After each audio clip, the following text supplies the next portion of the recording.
Řeknu ti něco, co už víš. Svět není jen samý slunce a duha, je to hodně zlý a drsný místo. A i když jsi sebesilnější, srazí tě na kolena a nechá tě klečet, když to připustíš. Nikdo nerozdává tak tvrdý rány jako život. Ale nejde o to, jak inkasuješ. Tady jde o to, kolik ran uneseš a přesto se znovu zvedneš. Kolik ran dokážeš přijmout a nezastaví tě. Jenom tak se vítězí.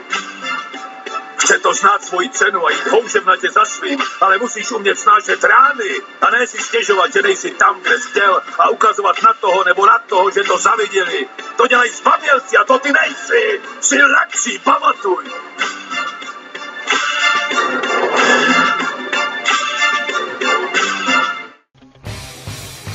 Ale aby mě porazil, musel by mě zabít. A aby mě zabil, musel by mít srdce se mi postavit.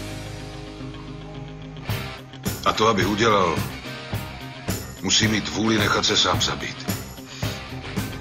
Nevím, jestli je na tohle připravený.